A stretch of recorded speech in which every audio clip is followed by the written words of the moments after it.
situasi yang berbeda-beda, ya seperti itu. Nanti kita dapat ilmunya bagaimana Bu Nisa menghadapi 4 putri anaknya, terutama dalam manajemen stres beliau, ya seperti itu.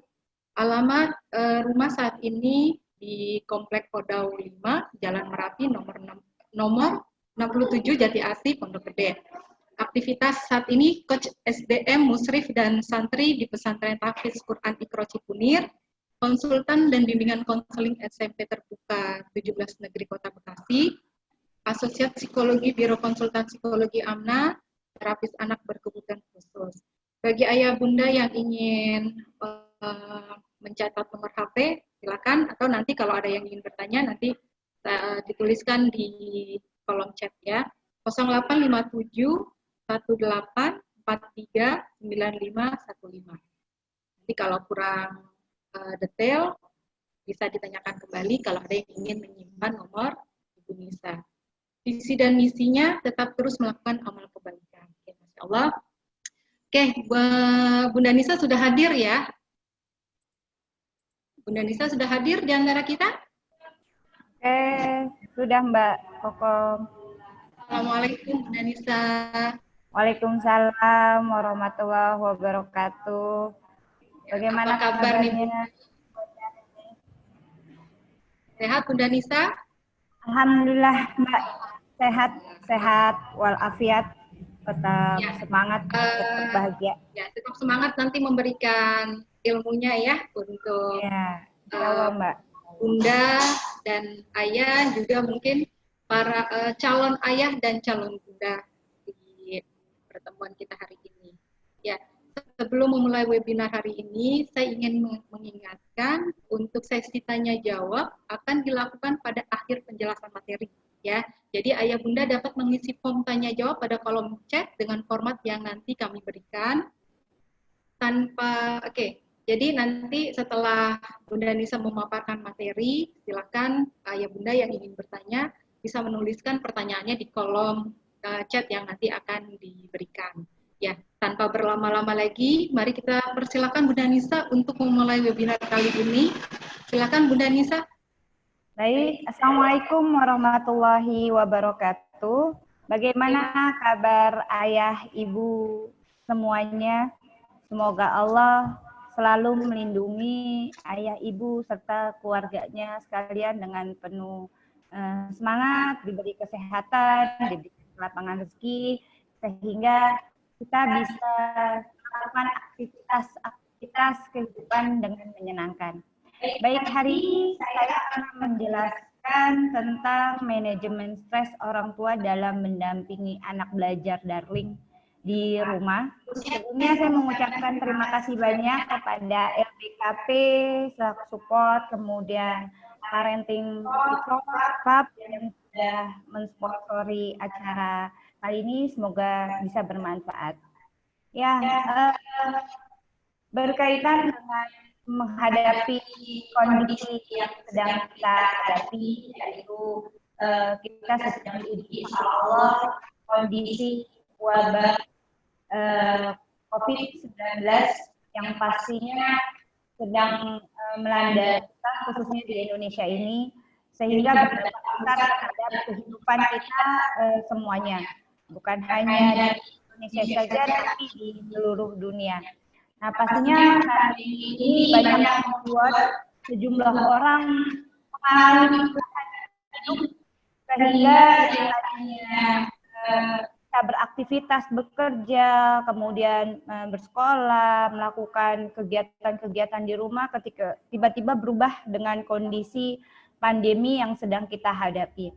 Semoga Allah selalu melindungi kita, semoga Allah senantiasa menjaga kita dan selalu memberikan kesehatan. Nah, dari kondisi pandemi COVID ini akhirnya banyak sekali yang menyebabkan seseorang itu menjadi bingung, cemas, pastinya stres, frustasi, karena merasa bahwa kita khawatir dengan penyakit yang akan melanda kita dengan tertularnya COVID-19 ini. Sehingga banyak sekali orang-orang yang mengalami kerisauan, kekhawatiran akan tertularnya penyakit COVID-19 ini, sehingga menyebabkan beberapa orang ataupun semuanya itu melakukan aktivitas-aktivitas kegiatan yang tadinya di luar pekerjaan di kantornya ataupun di luar rumahnya, sehingga mau tidak mau akhirnya kita banyak terlibat melakukan kegiatan pekerjaan itu di dalam rumah. Nah, pastinya ini menjadi perubahan hidup yang sangat luar biasa sekali, yang mana kalau tidak dipersiapkan pastinya banyak sekali akan mengalami tekanan-tekanan stres, tekanan-tekanan hidup yang akhirnya karena perubahan-perubahan itu sendiri yang akhirnya terjadi bersama dengan kita. Oke, hal tersebut sangat wajar, sangat manusiawi, karena pada dasarnya kita memiliki yang namanya rasa takut. Allah menciptakan rasa takut ini pastinya mempunyai hikmah tersendiri, membuat dengan adanya rasa takut ini kita akhirnya memiliki perasaan pengharapan kepada Allah Subhanahu wa taala. Mungkin kalau manusia tidak diciptakan rasa takut, maka mungkin kehadiran Allah tidak berarti buat kita. Tapi kalau misalnya kita sudah diberikan rasa takut sama Allah, mungkin hikmah di balik semua ini adalah pengharapan yang sangat besar ke Allah, sehingga kita minta perlindungan-perlindungan yang minta kepada Allah supaya kita selalu senantiasa dilindungi oleh Allah Subhanahu wa taala. Nah, begitupun dengan stres gitu ya. Stres itu pastinya sering terjadi di dalam lingkungan kita, di dalam kehidupan kita. Setiap manusia pasti merasakan apa itu stres gitu kan ya. Nah, stres ini dianggap wajar jika terjadinya itu tidak terus-menerus gitu. Nah, stres itu mengganggu jika hal ini berlarut-larut dan itu tanpa terselesaikan. Makanya stres itu kalau sudah sampai mengganggu aktivitas kita, berarti stres itu yang butuh penanganan terhadap orang-orang yang profesional, terhadap ahlinya. Nah, bahkan ada juga nih sebagian orang stres ketika menghadapi pandemi corona bisa mengganggu kesehatan mental kita gitu kan. Terlebih memang kita punya riwayat ada gangguan kecemasan, kemudian depresi, serangan panik, ataupun kita pernah mengalami yang namanya gangguan obsesif kompulsif. Nah, menurut profesor dari epidemiologi psikiatri di Harvard, stres itu menghadapi pandemi dalam jangka panjang itu bisa memicu yang namanya stres pasca trauma. Mungkin ibu-ibu semua pernah dengar dengan istilah PTSD, di mana dia mengalami stres setelah dia mengalami gangguan traumatik. Jadi akibat dari gangguan traumatik itu akhirnya menyebabkan dia memiliki stres berkepanjangan, memiliki gangguan stres secara berkepanjangan. Stres bisa menjadi sesuatu yang traumatis. Jadi stres itu bisa disebabkan karena hal-hal yang sifatnya traumatis yang menyebabkan mungkin kesedihan yang sangat mendalam, kemudian perasaan kehilangan, kemudian perasaan frustasi yang dimana dia punya keinginan banyak, keinginan tinggi, tapi akhirnya tidak tercapai, tidak bisa terpenuhi, bisa juga orang tersebut mengalami yang namanya stres. Sebenarnya, apa sih yang disebut dengan stres? Stres itu sendiri sebenarnya adalah suatu respon seseorang yang diterima sebagai suatu tantangan dalam posisi hidupnya. Jadi sebagai kondisi di mana dia merespon apa yang didapat dari lingkungannya. Nah, biasanya orang-orang yang mengalami stres ini, biasanya gejalanya itu dia mengalami khawatir, kemudian tekanan, ketakutan yang luar biasa, kemudian depresi, kemudian cemas, marah. Marah ini mungkin disebabkan karena itu tadi, karena timbulnya rasa takut. Nah, yang saya katakan dari awal tadi, rasa takut itu disebabkan karena jika orang mengalami rasa takut itu ada dua pilihan, dia melawan rasa takutnya ataupun melarikan diri dari rasa takutnya. Nah, marah ini bagian dari respon ketidakmampuan dia dalam mengkomunikasikan apa yang diinginkan. Nah, bisa juga marah ini disebabkan karena rasa frustasi yang berlarut-larut, akhirnya dia tidak bisa memenuhi apa yang dia mau, akhirnya dikomunikasikan lewat rasa marah. Nah, sebenarnya ada 3 aspek gangguan seseorang mengalami gangguan stres. Itu biasanya ada 3. Gangguan stres secara fisik, kemudian gangguan stres secara kognitif, maupun stres gangguan secara emosi. Nah, biasanya kalau orang-orang yang stres secara fisik, keluhannya pertama kali adalah denyut nadinya tinggi, kemudian dia berkeringat. Mungkin ibu-ibu nih, kalau pagi hari, tingkat stres kita yang biasa kita hadapi ketika di pagi hari, pastinya kita mengalami gejala-gejala yang hal-hal seperti ini. Misalnya sakit kepala, sesak nafas, kemudian sakit punggung, pundak. Misalnya ada keluhan, Bu Nisa kok pundak saya sering pegel ya, atau punggung saya kok suka sakit ya.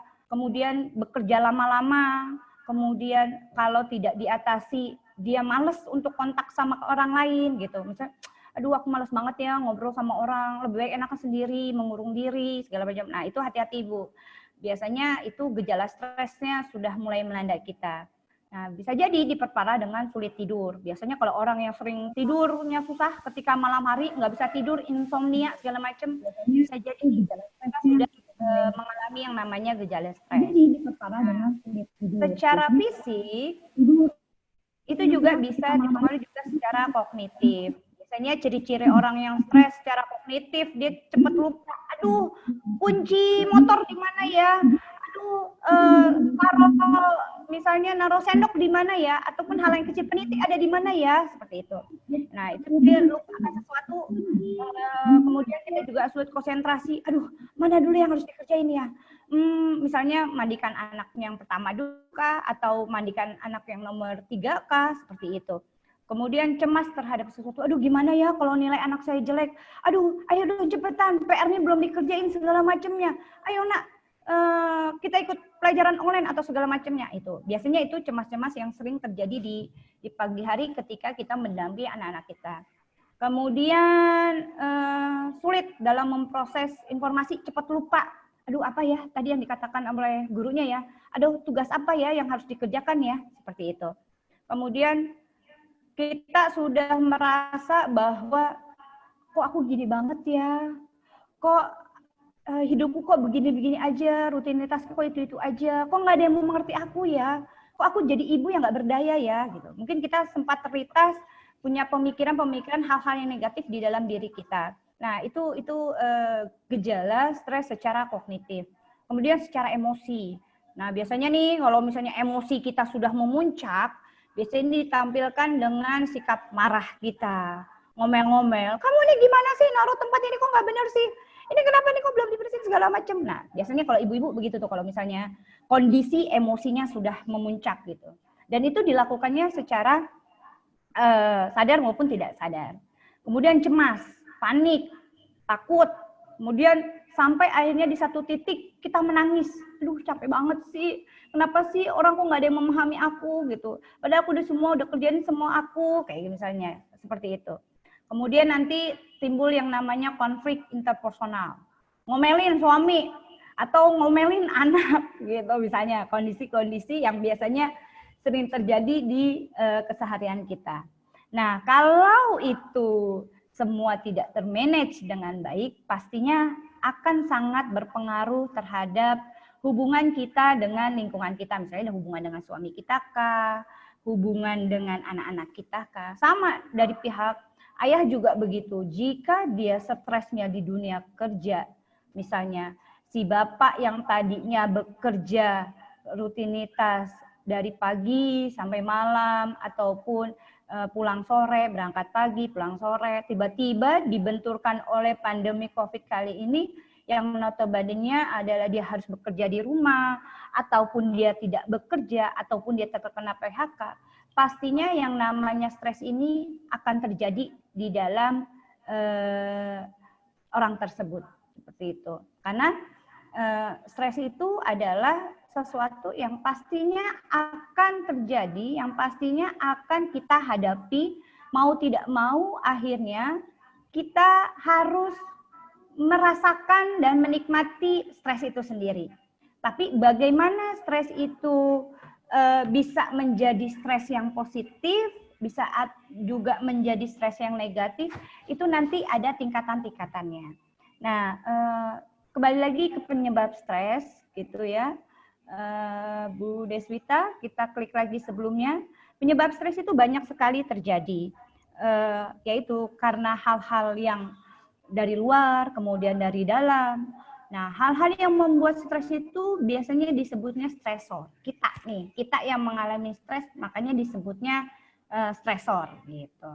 Nah, stresor itu terjadi, kenapa sih stres itu banyak gitu ya, dan itu terjadi sama kita? Yaitu tadi, karena adanya perubahan-perubahan dalam hidup kita.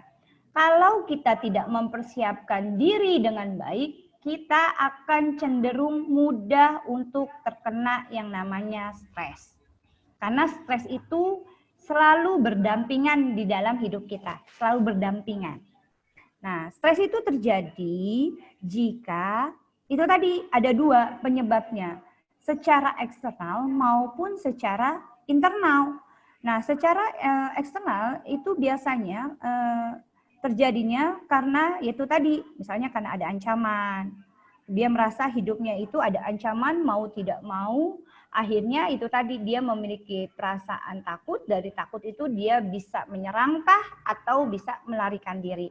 Kemudian dari peristiwa-peristiwa misalnya gempa bumi, kemudian peristiwa yang tidak mengenakan di dalam hidupnya, yang sifatnya traumatis, kemudian penyakit yang tadinya dia sehat, kemudian tiba-tiba dia diberi ujian sama Allah, diberi kondisi yang sakit, seperti itu. Itu hal-hal yang tadinya mengalami perubahan-perubahan di dalam hidupnya. Makanya Allah selalu mengajarkan kepada kita untuk siap dengan segala kemungkinan yang terjadi di dalam diri kita. Kenapa? Kalau kita tidak siap, maka kita akan mudah sekali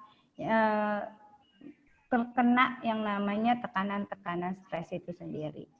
Oke, selanjutnya next. Nah, tingkatan stres yang tadi saya bilang, tingkat stres itu ternyata stres itu bukan hanya negatif aja. Stres itu ada dua. Stres itu ada stres positif, ada stresnya negatif. Kalau stresnya yang positif, itu terjadi pada saat stres yang tingkatan tinggi tapi bisa memotivasi kita. Contohnya, yang tadinya anak itu nggak mau belajar, karena dikasih stres yang positif, dikasih motivasi yang positif, akhirnya dia mau belajar. Contohnya misalnya, nak, kamu kalau misalnya nggak belajar, nanti kamu akan ketinggalan sama teman-teman yang lain. Ayo, kamu harus semangat belajarnya. Jadi anaknya dikondisikan supaya dia memiliki touch komitmen yang tinggi dalam penyelesaian masalah, sehingga itu memotivasi dia untuk mengejar apa yang dia inginkan. Itu stres positif. Kemudian kalau di stresnya, stres negatif itu tadi. Nah, ini banyak yang terjadi pada orang-orang yang memiliki kecenderungan itu tadi, pertahanan dirinya yang rendah gitu. Maksudnya sehingga meresponnya itu akhirnya menjadi negatif. Contohnya misalnya ada dia dikatakan bahwa kamu nggak bisa nih ngerjain sesuatu nih gitu. Kemudian memang kalau dasarnya konsep dirinya yang rendah, akhirnya menyebabkan dia gampang mudah untuk menerima masukan-masukan negatif dari orang. Makanya kenapa anak itu harus dipersiapkan sejak dini, konsep diri yang jelas, konsep diri yang kuat, ketahanan diri yang kuat, agar dia tidak mudah menerima masukan-masukan negatif dari lingkungannya. Nah, next.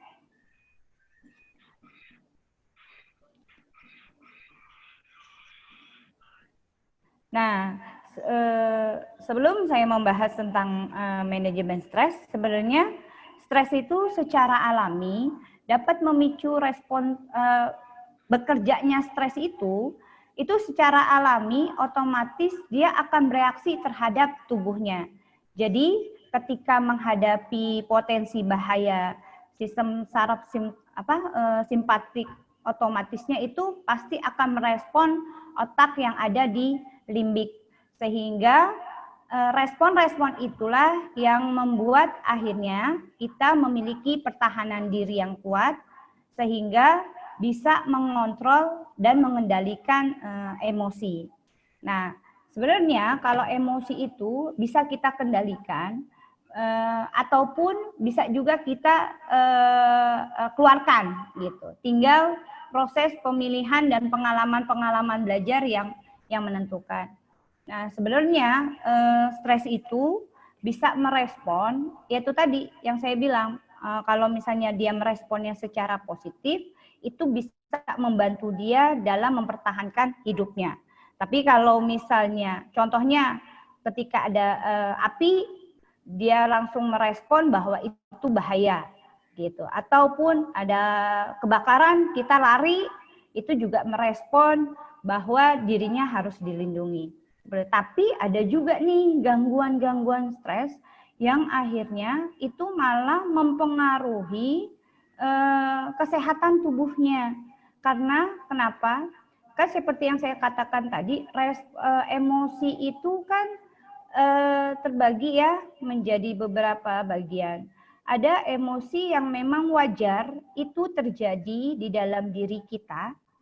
Tapi kalau yang tidak wajar, jika emosinya itu berlarut-larut dan tidak terselesaikan. Seperti itu. Biasanya kalau yang disebut dengan emosi yang wajar, ketika masa biasanya di dalam waktu sebulan, itu sudah dia menerima, oh biarlah proses waktu yang menentukan atau proses waktu yang menyelesaikan. Nah, itu dianggapnya sebagai stres yang wajar. Tapi kalau misalnya stresnya itu berlarut-larut, misalnya dalam waktu jangka 3 bulan ataupun selebihnya, nah itulah yang diperlukan untuk meminta bantuan kepada tenaga-tenaga profesional. Nah, stres ini memang harus segera diatasi. Karena kalau tidak diatasi, pastinya akan mempengaruhi kesehatan fisik kita maupun kesehatan mental.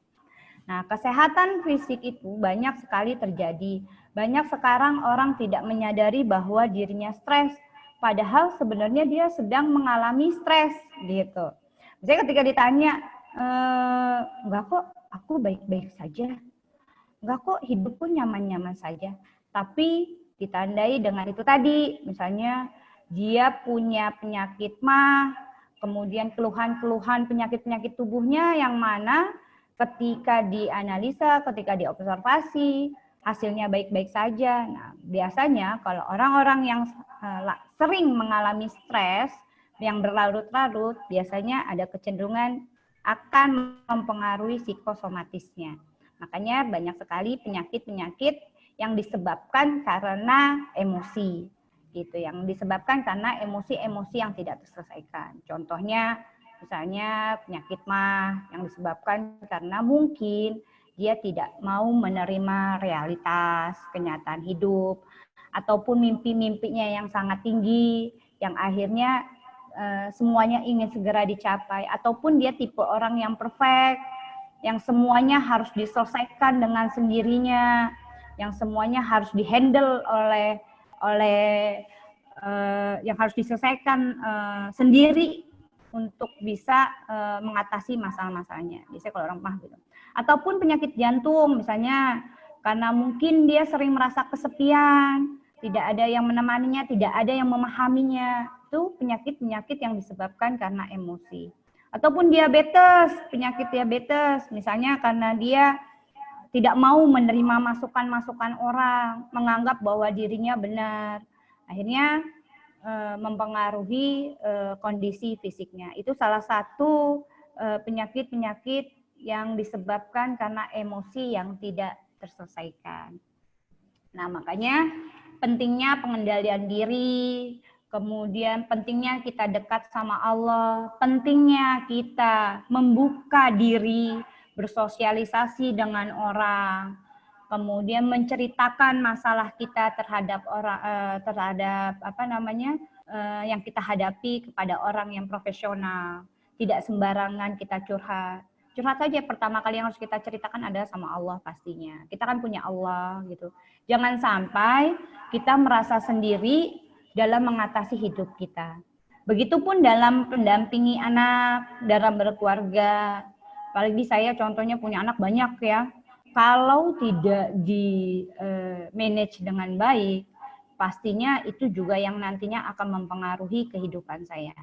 Makanya intinya adalah kita harus menyadari kalau kita sedang mengalami stres gitu. Stres itu bukan dihindari gitu, tapi stres itu adalah dihadapi. Jadikan stres itu sebagai teman pendamping kita gitu ya. Yang mana kita kolaborasi, stres itu menjadi hal-hal yang positif gitu. Jangan sampai stres itu kita jadikan sebagai gangguan gitu. Jangan sampai stres itu yang akhirnya menghambat kita dalam beraktivitas gitu. Tapi cobalah kita berdamai dengan stres itu sendiri gitu. Misalnya kita tahu bahwa diri kita cemasnya tinggi gitu ya. Coba berdamai dengan kecemasannya kita, berdamai dengan hidupnya kita. Maksud saya berdamai dengan kondisi apapun kehidupan kita gitu ya. Ketika kita menyadari bahwa kita punya tingkat stres yang tinggi, pastinya pengendalian kita juga harus tinggi pula. Kemudian persiapan-persiapan yang kemungkinan yang harus kita hadapi, harus dipersiapkan juga harus tinggi pula. Seperti itu. Jadi manajemen stres ini sangat penting sekali buat kita agar kita terhindar yang namanya itu tadi gangguan-gangguan emosi, gangguan kesehatan mental kita. Intinya adalah kita harus banyak sharing sama orang, kemudian mencari ilmu tentang ilmu stres itu sendiri. Banyak sekali sebenarnya metode-metode bagaimana cara mengatasi stres itu sendiri. Yang pertama, kalau menurut teorinya, si Golizek ini, beliau adalah ahli psikologi, menyatakan bahwa banyak sekali usaha-usaha yang bisa dihadapi dalam memecahkan kebiasaan stres gitu. Nah, biasanya stres ini lebih banyaknya terjadi oleh ibu-ibu, terutama di pagi hari ya. Saya bisa memahami kondisi di mana yang tadinya anak kita bisa sekolah di rumah, tiba-tiba kita dihadapkan oleh anak-anak kita yang sekolahnya di dalam rumah. Belum lagi kita dikasih amanah untuk mengajarkan, mendidik anak-anak lainnya. Makanya kadang-kadang saya suka salut sama guru-guru ya, Masya Allah luar biasa banget. Di satu sisi dia harus mendampingi anak belajar, anak kandungnya belajar. Di satu sisi dia harus menyiapkan pembelajaran online yang luar biasa, itu butuh waktu yang sangat besar, sehingga kalau tidak mampu memanage, wah saya nggak kebayang itu bagaimana tingkat stres yang sering dihadapi oleh pihak guru-guru, begitupun dengan orang tua. Makanya kita harus bisa berkolaborasi dengan baik supaya kita saling membantu agar saling mensupport, baik orang tua ataupun guru bisa saling bekerja sama, saling berbagi agar hal-hal yang seperti tekanan-tekanan stres itu bisa kita minimalisir. Seperti itu. Sebenarnya banyak ya ibu-ibu, kalau ibu-ibu ataupun bapak-bapak yang sudah mulai merasa, aduh aku kayaknya udah mulai stres nih. Bicarakan saja kepada pasangan kita. Karena itu tadi gitu ya, kita tidak bisa menghandle ataupun menyelesaikan tugas kita, itu harus kita sendiri yang menyelesaikan. Berbagi Bu, gitu. Berbagi Pak, jangan sekali-kali merasa bahwa ini kerjaan bisa kok saya handle sendiri, nggak bisa begitu. Jadi pentingnya pembagian tugas, tugas terutama di keluarga itu sangat-sangat penting sekali. Gitu. Jangan merasa bahwa semua pekerjaan rumah kita yang bisa menyelesaikan, tidak begitu. ada pembagian, ada komunikasi, ada pendelegasian tugas yang bisa kita kerjakan bersama-sama. Jadi jangan pernah merasa bahwa kok aku sendiri ya yang menghadapi ini semua. Tidak Ibu, tidak Bapak. Begitupun dengan bapak-bapak. Jika bapak-bapak punya masalah dengan pekerjaan kantornya, bisa berbagi masalah dengan istrinya, libatkan istrinya, buka komunikasinya gitu. Sehingga bapak-bapak juga merasa tidak sendiri dalam menghadapi persoalan-persoalan yang sedang dihadapinya, seperti itu. Jadi gunakan perannya, berbagi tugas maksud saya, bukan berbagi peran. Berbagi tugas dalam menyelesaikan pekerjaan-pekerjaan yang ada di dalam keluarga kita. Begitupun dengan anak-anak kita. Mulailah sejak dini untuk melatih kemandirian anak-anak kita. Libatkan anak-anak kita dalam menyelesaikan pekerjaan-pekerjaan rumah tangganya. Nah, dari kecil biasakan anak-anak untuk, yaitu tadi, ketika dia sudah bisa mandi sendiri, biarkan dia mandi sendiri. Ketika dia sudah bisa makan sendiri, biarkan dia melakukannya dengan sendirinya. Walaupun sesekali kita tetap menyuapinya, tapi tetap diajari ilmu-ilmu bagaimana dia bisa menyelesaikan pekerjaan rumah tangganya. Seperti itu. Misalnya, bantu Umi nak mengambil baju jemuran, atau bantu Umi nak melipat pakaian gitu. Hal-hal yang kecil yang kalau dibiasakan itu terus-menerus, itu bisa menjadi kebiasaan yang sangat baik.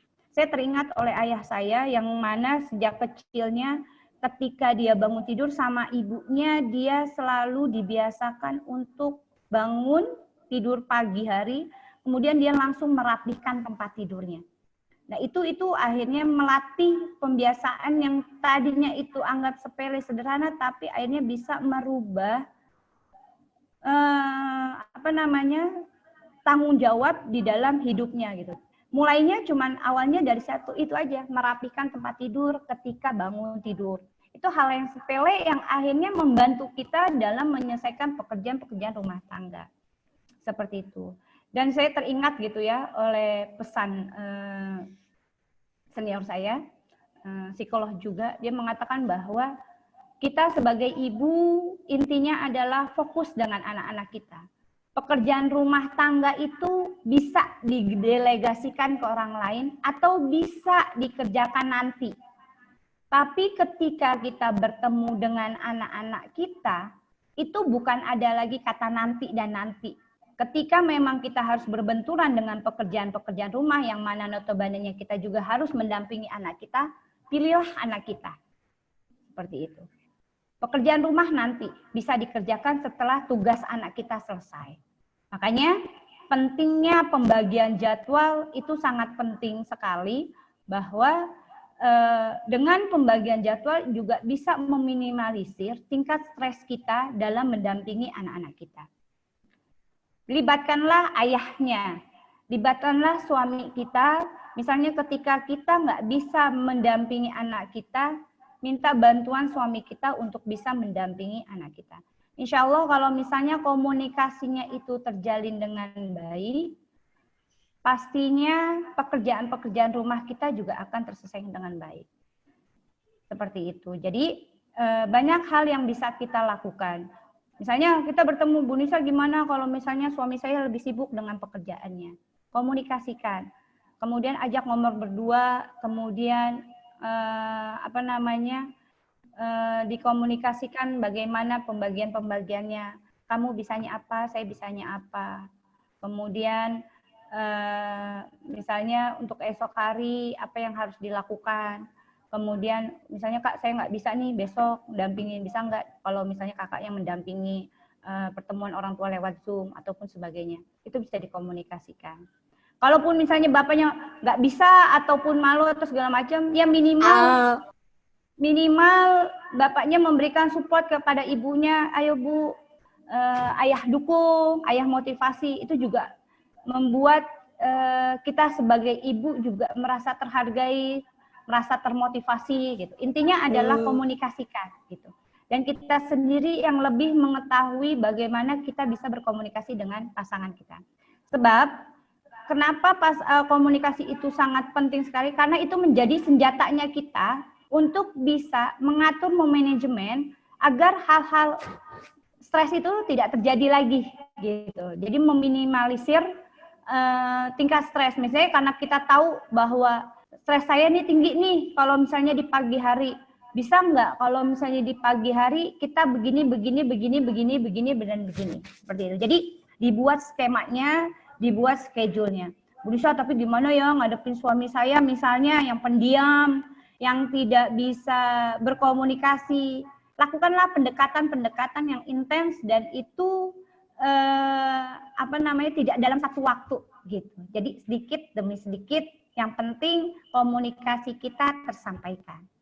Intinya adalah melibatkan semuanya, melibatkan satu keluarga sehingga ya itu tadi saya juga bisa merasakan bagaimana ketika pagi hari gitu ya, yang notabene kita harus mengerjakan beberapa pekerjaan dalam satu waktu.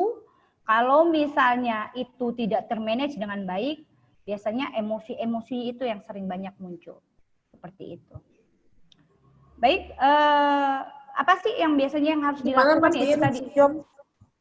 Itu tadi misalnya kita belajar tentang apa itu gangguan jiwa, apa itu stres gitu. Gejala-gejala stres itu seperti apa, biar kita mengenali gitu. Jangan sampai kita stres tapi kita sendiri nggak menyadari kalau saya tuh udah kondisi stres, tiba-tiba ya itu tadi puncaknya adalah ketika dia, kok bawaan aku pengennya nangis mulu ya, kok bawaan aku tuh bawaannya sedih mulu, ketika ketemu anak kok aduh jadi males banget deh kayaknya megang anak, seperti itu. Itu udah tingkat stres yang sangat tinggi sekali gitu ya, yang akhirnya kita terlambat untuk menyelesaikannya. Seperti itu. Jadi jangan sampai kita merasa bahwa stres kita sudah tinggi, semuanya sudah terakumulasi sehingga akhirnya malah menghambat kita dalam menyelesaikan masalah-masalah kita. Jadi kalau kita sudah menyadari bahwa aduh, pinggangku udah sakit nih, punggungku udah sakit. Misalnya, Abi tolong dong pijitin punggungnya, atau Bi pijitin dong pundak saya, ataupun Bi beliin coklat dong, kayaknya enak banget ya kalau minum coklat. Komunikasikan aja gitu. Itu hal-hal yang sepele tapi akhirnya itu membuat kita bahagia gitu. Jadi lakukan sesuatu yang menurut kita membahagiakan buat diri kita sendiri gitu. Karena kita memang layak gitu untuk bahagia gitu. Jangan sampai kita mendampingi anak kita dalam kondisi yang sedih, dalam kondisi yang stres, dalam kondisi yang penuh dengan tekanan gitu. Aduh, nah ini anak kita nih harus nih, misalnya nih anak ini harus selesai hafalannya, targetnya sekian, begini-begini. Tidak, Bu, gitu. Dilapangin aja semuanya. Saya pernah dalam kondisi di mana saya semua itu penuh dengan kredit ya. Maksudnya anak pertama harus online, kemudian anak kedua harus nyelesain tugas ini, anak ketiga saya lepas semuanya, Bu. Benar, saya lepas, kemudian saya menurunkan semua target-target saya, menurunkan semua idealis saya, anak saya seperti apa, tidak. Pokoknya intinya saya lepaskan, saya urutkan mana yang prioritas, mana yang bukan. Makanya ibu-ibu, bapak-bapak, pentingnya mengkomunikasikan dengan gurunya anak-anak kita itu sangat penting. Seperti itu. Kalau saya, standar saya adalah anak saya bisa menyelesaikan, bisa mengikuti pelajaran. Masalah dia mau dapat nilai bagus, masalah dia mau dapat nilai jelek, itu urusan nanti. Intinya adalah tugas dia terkumpulkan. Makanya Masya Allah, guru-guru di sekolah anak saya itu luar biasa baiknya. Pengumpulan tugas itu jam 9 malam loh. Gitu. Jadi saya masih punya kesempatan, ataupun teman-teman saya yang bekerja lainnya masih punya kesempatan untuk mengumpulkan tugas-tugasnya. Jadi tidak lagi, misalnya yang namanya seorang ibu pasti punya standar ya, kok anak kita belum bisa ini ya, kok anak itu udah baligonya udah sampai 4 ya, atau sudah hafalan surat juz 28, sedangkan anak kita masih juz 30 aja gitu. Itu turunkan semua standar-standar itu gitu. Jadi intinya adalah kita berpusat pada anak kita, berpusat pada kemampuan anak kita. Itu yang bisa meminimalisir tingkat stres kita akhirnya gitu. Jadi akhirnya kita benar-benar menikmati proses kita dalam mendampingi anak-anak kita. Jangan sekali-kali melihat orang lain, lepaskan semuanya. Saya dulu Bu kerjanya ngeliatin mulu Bu, anak-anaknya teman-teman anak saya yang udah bisa ini, udah bisa ini. Akhirnya apa Bu? Akhirnya habislah badan saya. terguraslah semuanya. Tapi ketika saya melapangkan semuanya, dan saya menikmati semua proses-proses mendampingi anak-anak saya, insya Allah Bu, lapang, dan dengan sendirinya Allah memberikan peningkatan perkembangan anak-anak saya. Seperti itu. Sama Bu, jadi biasakan, saya sudah mulai membiasakan, ibu-ibu juga harus mulai membiasakan, ayah-ayahnya juga sudah mulai membiasakan, untuk bagaimana membuat suasana di keluarga itu adalah suasana yang paling menyenangkan. Karena kita sendiri yang tahu strateginya. Kalau saya hanya memberikan stimulasi, ini loh, biasanya secara teori, strategi-strategi ini yang bisa meminimalisir stres. Tapi intinya, strategi yang paling dahsyat adalah strategi yang dibuat oleh keluarga, teman-teman semuanya masing-masing. Seperti itu, makanya pentingnya berkomunikasi dengan keluarga adalah seperti itu. Prinsipnya adalah Bapak, Ibu, buat saya tidak memihak, tidak membela ibunya saja ataupun tidak memihak bapaknya saja. Prinsipnya adalah waktu yang sering banyak, orang yang sering banyak di rumah adalah ibu.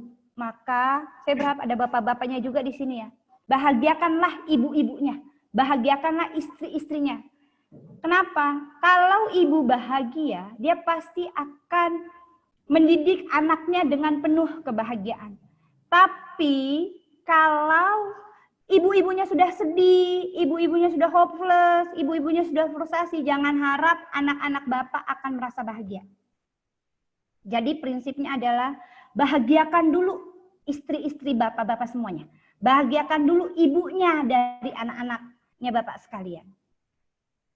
Makanya kalau misalnya kita diuji oleh suami kita yang belum bisa membahagiakan kita, kitanya yang harus terbiasa membahagiakan diri kita sendiri dulu.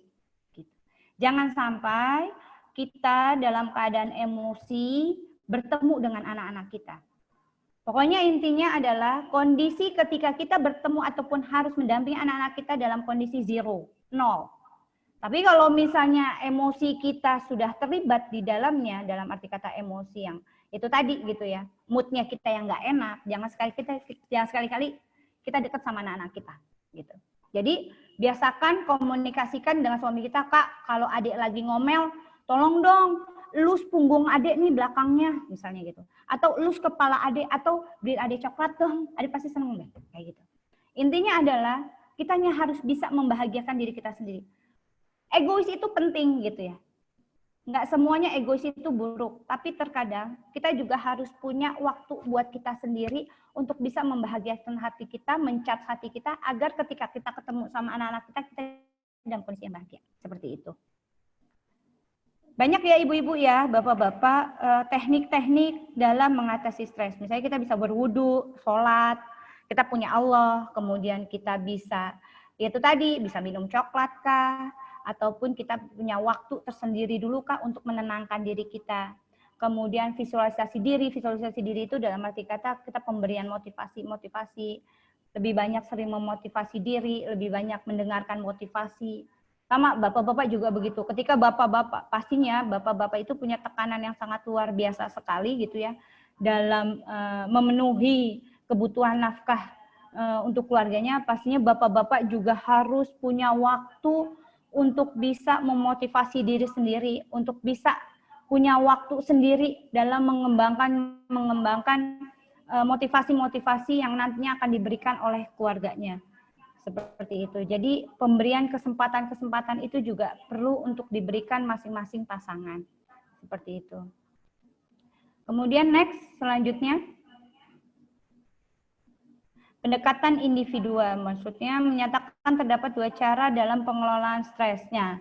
Nah, pengelolaan stres itu bisa juga ada 2, secara individual ataupun secara berkelompok. Misalnya kalau individual itu tadi Bu, kalau misalnya kita sudah tahu kalau kita punya kecenderungan tingkat stres yang tinggi, maka teknik-teknik manajemen waktunya kita harus kuat. Kalau kita nggak punya manajemen waktu yang kuat, program-program yang tidak terjadwal, jangan harap kita bisa memanage emosi kita. Tapi kalau misalnya kita sudah tahu nih, oh aku nih gampang cemas nih orangnya, oh aku nih orangnya gampang cepat stres nih, maka yang harus Ibu lakukan adalah membuat jadwal sehari-hari sebelum besok mau dilakukan. Misalnya pagi ini saya mau begini.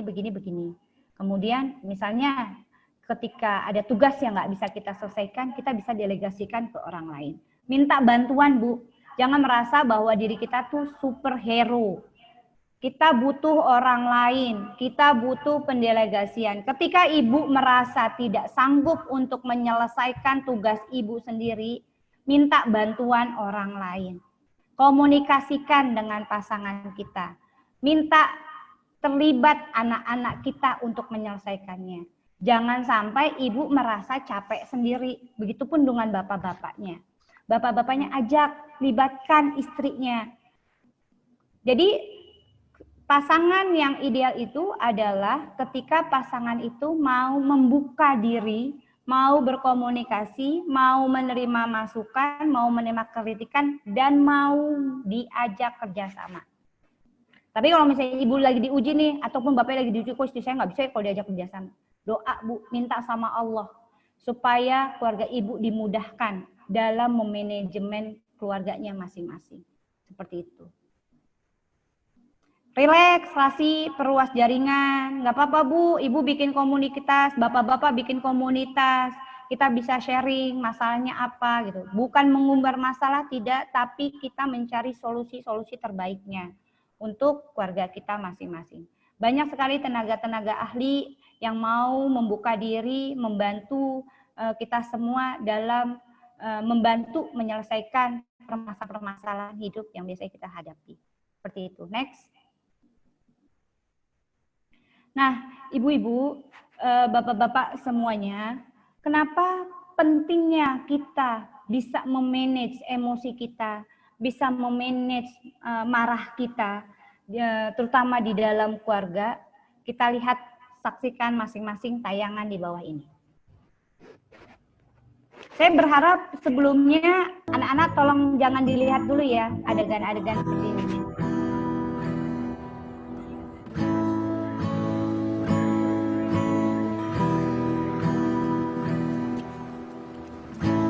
Looks like rain again today.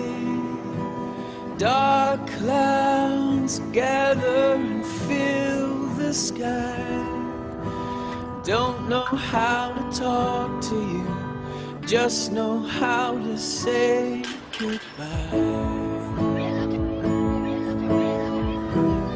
Have you actually got a driver's license?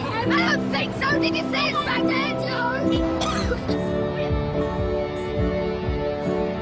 Go back where you came from. Learn to speak. Go back where you came. You're the guy that came to me.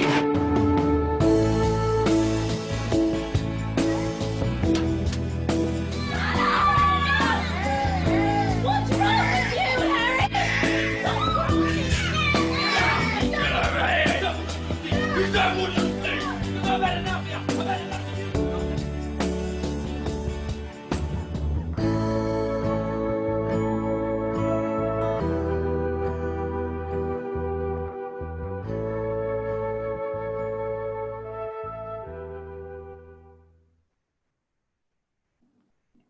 Ya, inilah yang mengapa kita wajib untuk bisa memanage emosi kita, karena itu tadi kita adalah contoh buat anak-anak kita. Bagaimana anak-anak kita bisa mengelola emosinya dengan baik, tapi kalau kita sendiri tidak bisa mengelola emosi kita dengan baik juga, seperti itu. Nah, di sini saya juga ada tayangan audio. Mungkin Bapak Ibu bisa mendengarkan mengapa berteriak. Mungkin Mbak Devi Mengapa bisa dibantu. berteriak? Mengapa ketika seseorang sedang dalam keadaan marah, ia akan berbicara dengan suara kuat atau berteriak? Pertanyaan dari seorang guru terhadap muridnya. Seorang murid setelah berpikir cukup lama, mengangkat tangan dan menjawab. Karena saat itu ia telah kehilangan kesabaran. Karena itu, ia lalu berteriak. Tapi, sang guru balik bertanya. Lawan bicaranya justru berada di sampingnya. Mengapa harus berteriak? Apakah ia tidak dapat berbicara secara halus? Hampir semua murid memberikan sejumlah alasan yang dikiranya benar menurut pertimbangan mereka. Namun, tak satu pun jawaban yang memuaskan. Sang guru lalu berkata, ketika dua orang sedang berada dalam situasi marah, jarak antara kedua hati mereka menjadi amat jauh, walau secara fisik mereka begitu dekat. Karena itu, untuk mencapai jarak yang demikian, mereka harus berteriak. Namun anehnya, semakin keras mereka berteriak, semakin pula mereka menjadi marah, dan dengan sendirinya jarak hati yang ada di antara keduanya pun menjadi lebih jauh lagi. Karena itu, mereka terpaksa berteriak lagi. Sang guru masih melanjutkan, sebaiknya apa yang terjadi ketika dua orang saling jatuh cinta? Mereka tidak hanya berteriak, namun ketika mereka berbicara, suara yang keluar dari mulut mereka begitu halus dan kecil. Sehalus apapun, keduanya bisa mendengarkan dengan begitu jelas. Mengapa demikian? Sang guru bertanya sambil memperhatikan para muridnya. Mereka nampak berpikir amat dalam, namun tak satu pun berani memberikan jawaban. Karena hati mereka begitu dekat, hati mereka tidak berjarak. Pada akhirnya, sepatah kata pun tak perlu diucapkan. Sebuah pandangan mata saja amatlah cukup membuat mereka memahami apa yang ingin mereka sampaikan. Sang guru masih melanjutkan, ketika kalian sedang dilanda kemarahan, janganlah hati kalian menciptakan jarak. Lebih lagi, hendaknya kalian tidak mengucapkan kata yang mendatangkan jarak di antara kalian. Mungkin di saat seperti itu, tak mengucapkan kata-kata mungkin merupakan cara yang bijaksana, karena waktu yang akan membantu kalian.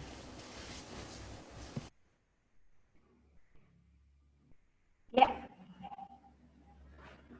bagaimana pendapatnya ibu-ibu semuanya? Jadi memang ya, kalau misalnya kita tidak bisa mengatur emosi dengan baik, kita ingat aja selalu bahwa ada anak kita yang akan selalu melihat kita. Karena pada dasarnya kita akan dijadikan contoh.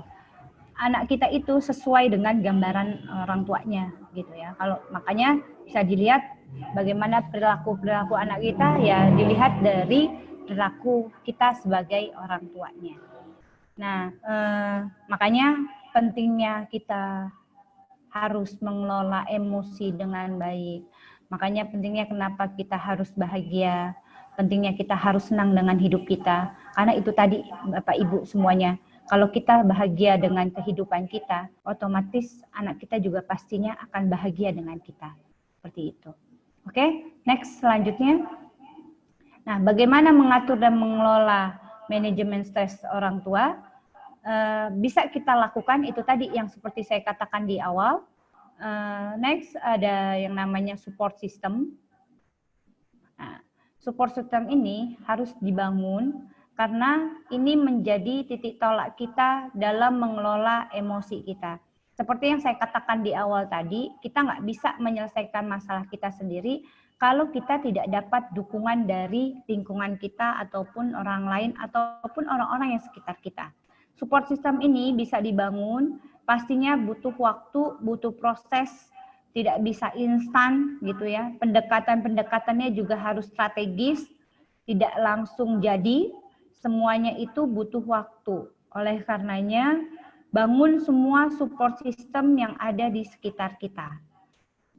Seperti itu. Jadi, jangan merasa bahwa kita sendiri yang bisa melakukannya. Tidak bisa, karena kita ini hidup selalu berdampingan dengan lingkungan kita, kemudian dengan lingkungan sosial kita, dengan keluarga kita. Makanya support system ini yang harus bisa kita bangun. Jadi jangan sampai kita merasa sendiri Bapak Ibu dalam menyelesaikan tugas-tugas kita. Libatkan anak-anak kita, libatkan suami kita. Seperti itu. Walaupun akhirnya kenapa harus bisa melibatkan? terutama anak-anak kita ya, yang mana dari kecilnya harus kita biasakan untuk bisa mengerjakan sendiri, menyelesaikan pekerjaan-pekerjaan rumah sendiri, ataupun menyelesaikan tugas-tugasnya sendiri. Karena kita tidak akan pernah tahu sampai kapan kita akan senantiasa terus mendampinginya. Kalau anak-anak kita biasa dilayani, jangan sampai nanti anak-anak kita menjadi anak-anak yang tidak bisa apa-apa. Jadi mulai sejak dini, walaupun sekalipun Bapak Ibu punya asisten rumah tangga ataupun punya orang keluarga terdekat yang mampu melayani anak-anak Ibu Bapak, jangan sampai membuat anak-anak Ibu Bapak menjadi anak-anak yang tidak bisa mengerjakan apa-apa. Jadi biasakan anak-anak kita untuk mengerjakan tugasnya sendiri.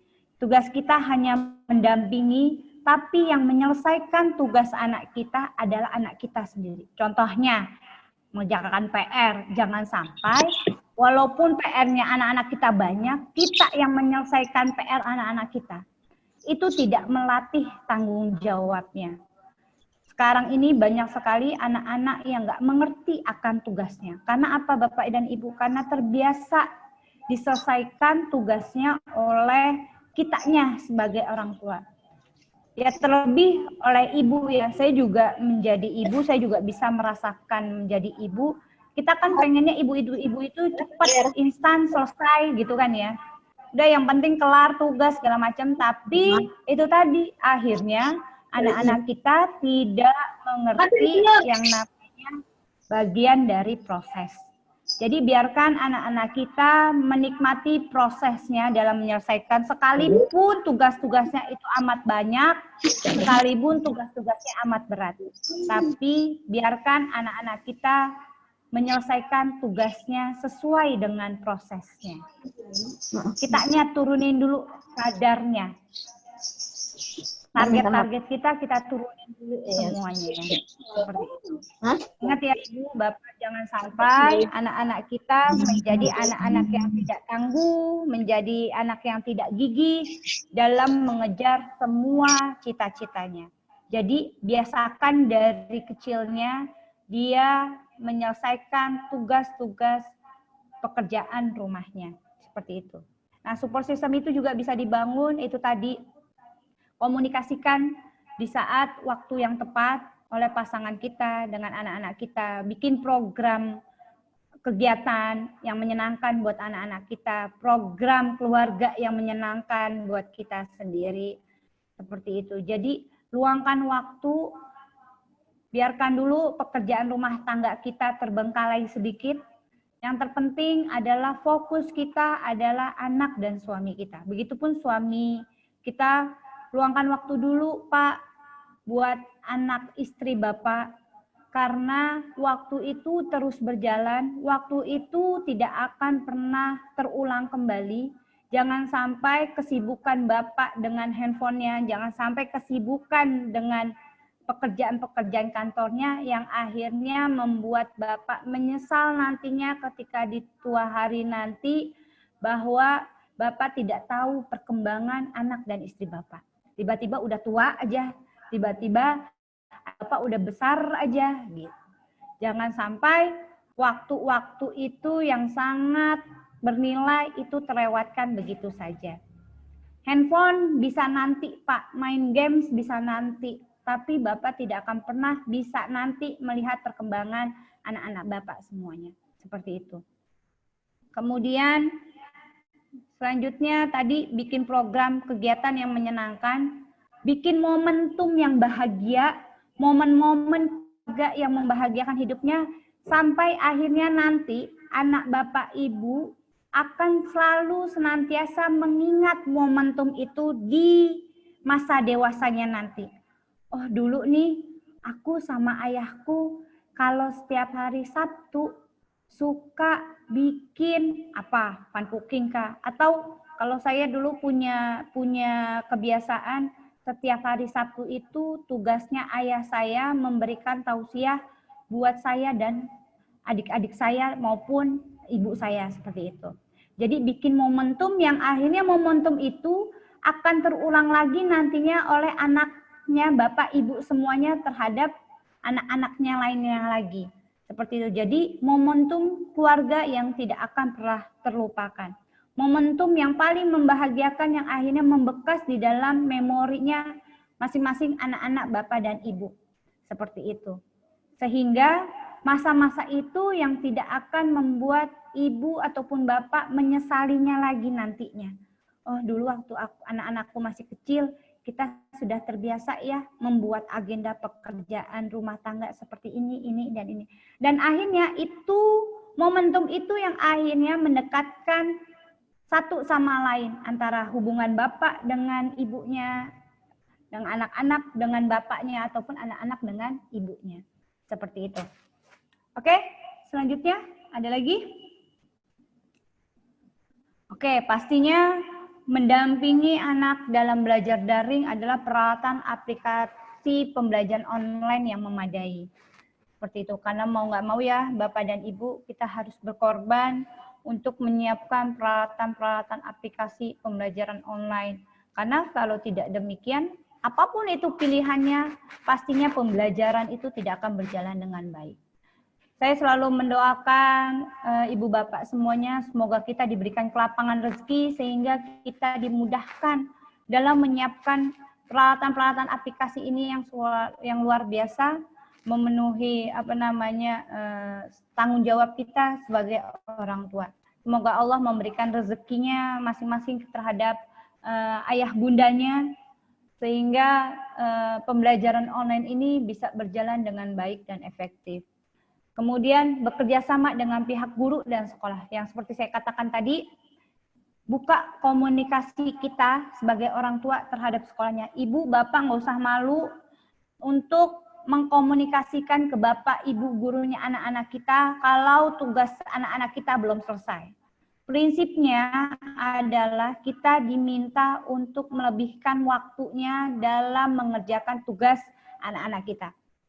Kalaupun seandainya kita sudah membuat jadwal, itu pun kita juga harus mampu mendampingi anak-anak kita secara optimal dalam menyelesaikan tugas-tugasnya.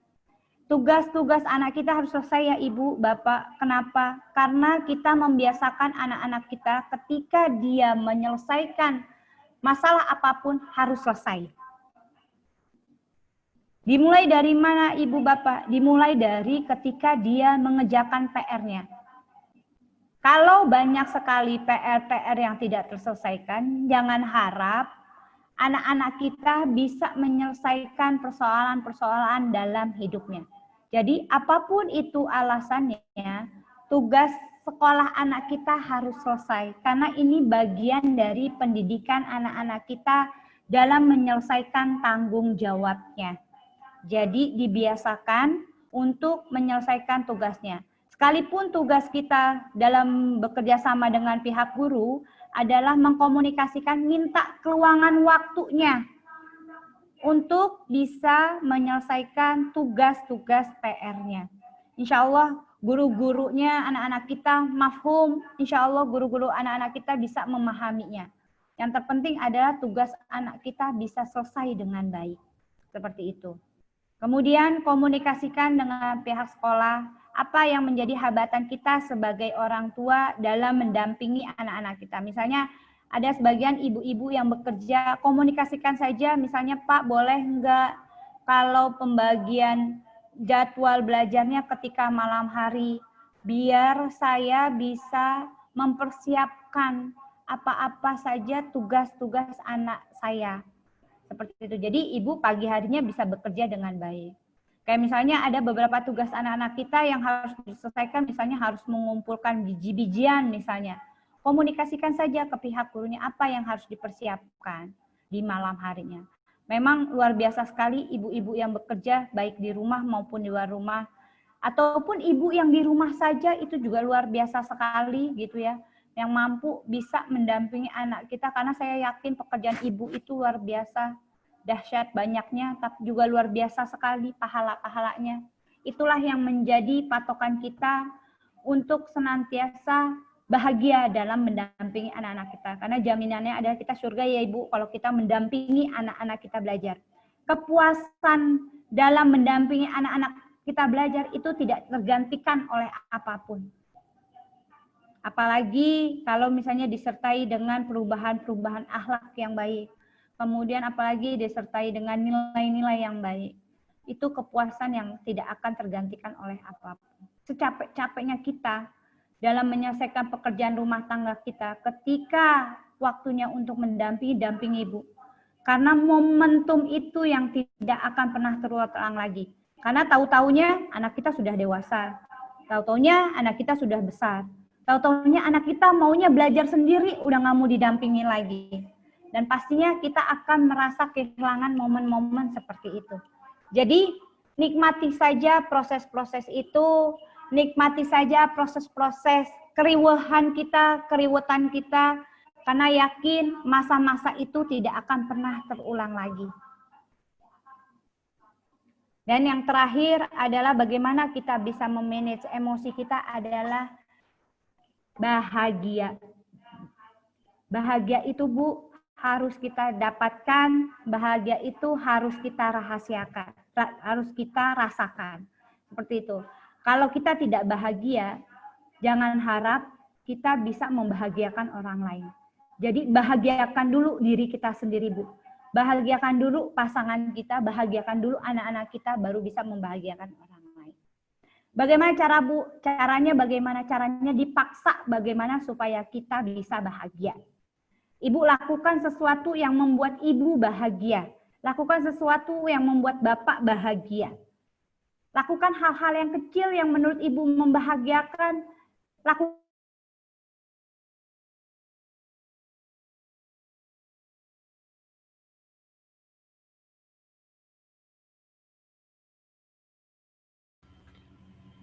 Mbak Kokom, suaranya Bu Nisa hilang ya?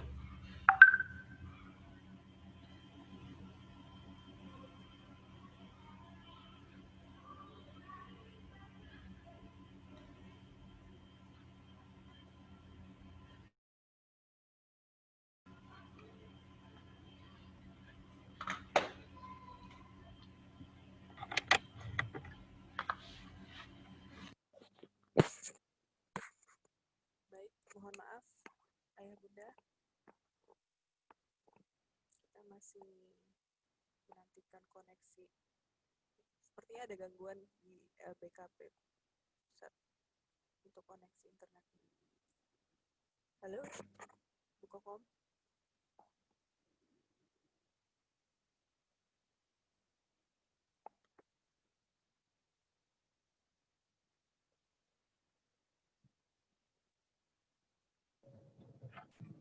Harusnya ini dia ada.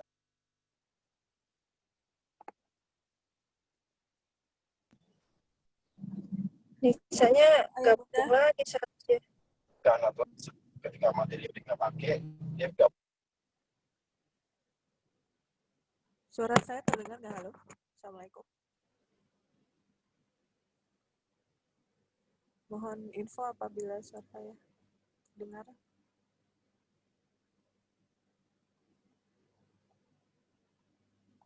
Ya, Bu Nisa sudah kembali. Ya, mohon maaf sinyalnya terputus. Ya, prinsipnya seperti itu Bu. Jadi bahagiakan dulu ya Bu diri kita masing-masing, bahagiakan dulu, selesaikan dulu persoalan-persoalan masa lalu, emosi kita yang belum terselesaikan di masa lalu.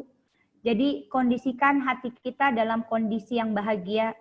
Jangan sampai kita masih punya perasaan sedih, punya perasaan bersalah akan masa lalu kita. Jadi bahagialah sekarang ini. Kalaupun ibu merasa belum bahagia, maka paksakanlah untuk berbahagia.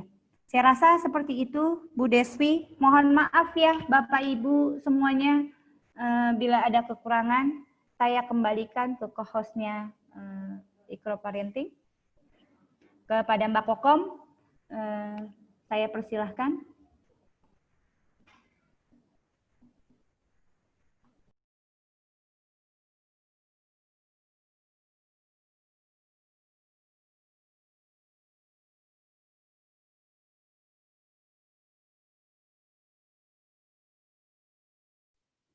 Baik, sepertinya Mohon maaf Ayah Bunda, dari LBKP ada masalah jaringan. Untuk penanya masih kita tunggu ya pertanyaannya atau mau menanyakan langsung? Silakan. Bisa langsung disapa. Siapa yang ingin bertanya? Karena belum ada yang masuk kayak di chat nih. Silakan di-unmute mikrofonnya apabila ingin bertanya. Oh, sudah ya, baik. Penanya pertama, kita sapa dulu Ibu Urianti Anggraini. Assalamualaikum.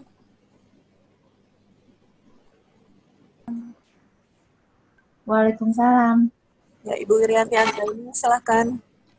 Masih ada waktu kita untuk Ibu nanya langsung aja, mungkin ingin menyapa Indonesia. Silakan, Bu Urianti. Iya, Assalamualaikum, Bu. Waalaikumsalam, Bu Rianti. Iya, Bu, maaf mau tanya. Kan saya punya anak laki-laki 3 semuanya ya. Anak laki-lakinya itu masih butuh perhatian lah semuanya ya, Bu ya.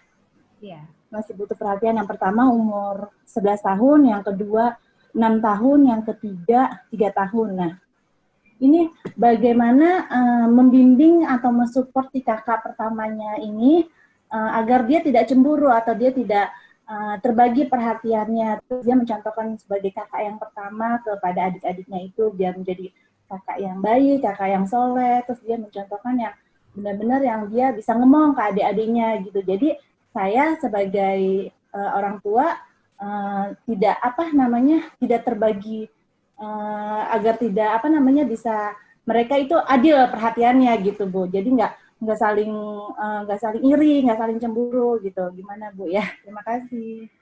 Terima kasih Bu Rianti. Jadi saya tarik kesimpulan bahwa Ibu ingin menanyakan bagaimana cara agar tetap adil kepada 3 anak laki-laki ya? Ya, semuanya laki-laki ya. Baik. Silakan Bunda Nisa, langsung saja dijawab pertanyaannya. Masya Allah, Bunda Rianti ya, anaknya laki-laki semua ya. Saya perempuan semua. Ya, jadi yang satu jaraknya jauh juga ya, Ibu Rianti ya. Yang pertama sama yang kedua ya. Satu 11 tahun, yang kedua 6 tahun, yang ketiga 3 tahun. Masya Allah. Ya, Bu Rianti. Jadi memang terkadang kita sebagai ibu itu harus punya strategi dalam mendekati anak-anak kita. Apalagi kalau misalnya anak kita terbilang lumayan, 3, 4, ataupun seterusnya. Pastinya strategi-strategi ini yang diperlukan, jangan sampai anak-anak kita merasa bahwa dipilih kasihkan oleh orang tuanya. Seperti itu, makanya perlu strategi pendekatan yang sangat intens, sehingga kita bisa membimbing dan mendidik anak-anak kita. Salah satu tipsnya adalah kalau saya pribadi membiasakan anak pertama itu menjadi sesuatu yang harus diprioritaskan, bukannya termasuk yang ini, tapi saya merasa gini, kalau misalnya kita berhasil mendidik anak pertama kita, otomatis akan mudah adik-adiknya akan mengikutinya. Jadi tolak ukurnya ada di anak pertamanya nih Bu. Nah, karena kita tahu anak pertama kita menjadi tolak ukur untuk adik-adiknya, makanya saya biasakan pemberian tanggung jawab itu lebih banyak diserahkan ke anak pertamanya. Seperti itu. Walaupun nanti adik-adiknya pendelegasian tugasnya juga harus jelas. Pembagian tugasnya juga harus tegas. Juga harus jelas. Seperti itu. Makanya kitanya juga sebagai ibu juga harus belajar untuk adil. Walaupun kita nggak bisa sempurna secara adil, tapi minimal kita juga harus bisa membagi tugasnya masing-masing. Seperti itu, Bu. Nah, jangan sampai gini. Kita juga harus bisa mengetahui kebutuhan anak-anak kita, terutama kebutuhan anak pertama kita. Misalnya, jangan sampai anak pertama kita, kok Umi atau Ibu atau ayah kok ngebelainnya adik-adik mulu sih, aku selalu disalahin. Nah, itu juga jangan seperti itu. Iya, iya kadang Jadi, seperti itu, Bu. iya, pasti Bu, yang namanya bersaudara itu punya perasaan itu tadi gitu. Kok Umi lebih sayang sama adik ya? Kok Umi lebih sayang sama kakak ya? Seperti itu. Nah, makanya komunikasi itu Bu yang harus Ibu lakukan secara intensif. Berbicaralah dari hati ke hati, ngobrol sama anak pertamanya, nak, kamu ini anak kebanggaannya Ibu, anak kebanggaannya Umi. Umi pengen kamu ngasih contoh buat adik-adiknya seperti ini, seperti itu. Atau nanti juga bisa komunikasikan ke adik-adiknya. Nah, kamu ini bersaudara, kalian ini harus kompak seperti itu. Jadi kalau bisa ngobrolnya itu ketika mau tidur, karena disitulah biasanya momen-momen yang paling membekas buat anak-anak kita. Jadi misalnya kayak gini, nak, kenapa sih kita harus akur gitu? Kalian tuh harus akur semuanya bertiga, karena kalau Umi Abi udah nggak ada, nanti kalian yang bertiga yang harus saling bantu membahu, saling bekerja sama, tidak boleh saling menyakiti. Itu aja terus Bu, Ibu tekankan setiap malamnya ketika mau tidur. Seperti itu. Nah, nanti itu semua akan terekam secara memori. Nah, misalnya anak-anak kita nih lagi berantem, bertengkar, jangan pernah sekali-kali kita memihak di depan anak-anak kita. Misalnya, iya Bu, misalnya kita malah membelanya anak pertama kita ataupun lebih seringnya membela adik-adiknya. Itu yang akhirnya membuat salah satu anak-anak kita merasa bahwa dipilih kasihkan. Jadi ketika mereka bertiga lagi ada masalah, belajarlah untuk merembuk, belajarlah untuk menyelesaikan masalahnya masing-masing. Jadi seakan-akan kita tidak memihak antara anak pertama, anak kedua, dan anak ketiga. Makanya biasakan komunikasikan ke anak-anak kita, Umi sayang semua. Hati Umi terbagi-bagi buat kalian, buat kakak, buat adik nomor 3. Semua porsinya sama. Karena kalian semua dari rahim yang sama. Seperti itu Bu. Jadi komunikasikan, sering dikomunikasikan. Dan jangan sampai sekali-kali misalnya ibu membelanya anak pertamanya aja, ataupun membelanya anak kedua aja, ataupun membela anak ketiganya saja. Jadi sesuai dengan porsinya masing-masing. Seperti itu. Ya Bu. Iya. Semoga... Tapi Bu, kan memang kan manajemen stres kan sebenarnya dari kita yang atur ya, orang tua sendiri ya yang mengaturkan, dan kita harus punya chemistry ke anak-anaknya, harus sehati ke anak-anak. Kalau anak-anaknya baik, anak-anaknya soleh, anak-anaknya nurut, pasti si ibu bisa menangani stres kita dengan baik ya Bu ya, positif kan. Nah, misalnya kalau anak-anak kita ini melakukan kesalahan gitu, boleh nggak ya Bu kita kasih denda atau kita kasih sanksi, oh kamu melakukan kesalahan ini gitu, denda misalnya, denda apa gitu, misalnya harus melakukan apa, boleh nggak ya Bu ya anak sekecil itu kita kasih punishment gitu loh? Ya, pastinya pemberian punishment itu harus disesuaikan dengan kebutuhan anak-anak kita, sesuai dengan kemampuan perkembangan anak-anak kita. Bisa saja itu dilakukan. Bisa aja strategi-strategi itu dilakukan Ibu, itu tergantung dari kreativitas kita dalam memanage konsekuensi anak-anak kita itu seperti apa. Yang lebih idealnya lagi kalau pembagian konsekuensinya itu sesuai dengan kesepakatan yang dibuat oleh anak-anak kita. Jadi anak-anak kita yang bikin aturan, anak-anak kita yang buat konsekuensinya, anak-anak kita yang bikin punishment-nya. Seperti itu Ibu. Mohon maaf bila ada kekurangan. Ya baik, terima kasih banyak Bu atas jawabannya. Sama-sama Bu Evi.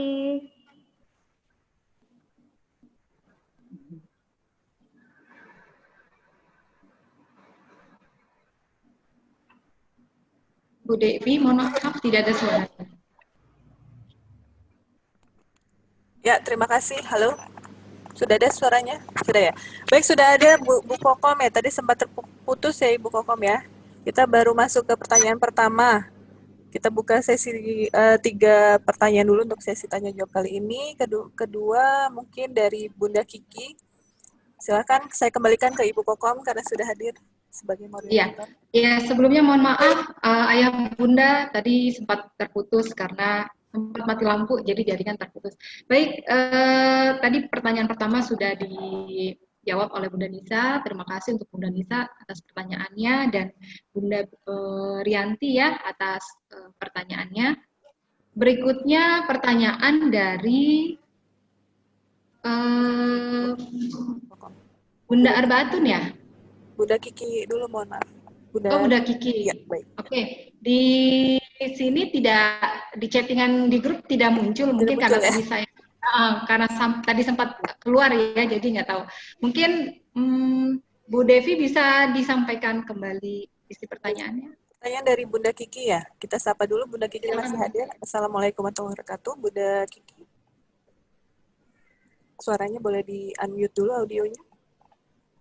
Pertanyaannya, warahmatullahi wabarakatuh. Baik. Pertanyaan dari Bunda Kiki adalah bagaimana kita tahu kalau tingkat stres kita tuh sudah di tingkat yang membutuhkan bantuan orang lain. Seperti itu ya, Bunda Kiki ya? Ya. Baik, silakan langsung ke Bunda Nisa. Ya, silakan Bunda Nisa. Ya, Bunda Kiki, terima kasih ya untuk pertanyaannya. Ya, bagaimana kita tahu tingkat stres tinggi kita? Yaitu tadi dengan mempelajari gejala-gejala stres yang biasanya muncul pada umumnya. Nah, jika itu terjadi pada diri kita, kemudian kita tidak bisa mampu untuk menyelesaikannya, Ibu Kiki bisa mengkomunikasikan ke tenaga-tenaga ahli profesionalitas lainnya.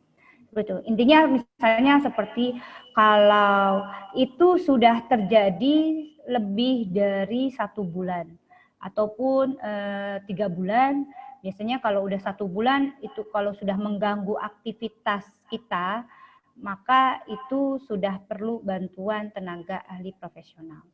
Seperti itu. Bisa Ibu Kiki bisa menghubungi psikolog kah, kemudian ustazahnya kah, seperti itu. Ataupun orang-orang profesional yang mampu menenangkan dan memotivasi kita dalam menyelesaikan permasalahan hidup kita, seperti itu. Biasanya tuh Bu Kiki, biasanya tidurnya tidak nyenyak, tidak bisa tidur terus-menerus, kemudian gelisah, kemudian cemas. Nah, itu biasanya sudah perlu tenaga-tenaga ahli profesional untuk mengatasinya, untuk membantu dalam mengatasinya. Seperti itu, Bu Kiki. Ya, selanjutnya. Atau ada lagi, Bu Kiki? Sudah, Ibu. Sudah jelas, sudah baik. cukup jelas. Ya. Ya, terima kasih. Ya, terima kasih untuk Bunda. Ya, terima kasih untuk Bunda Kiki atas pertanyaannya dan Bunda Nisa untuk jawabannya.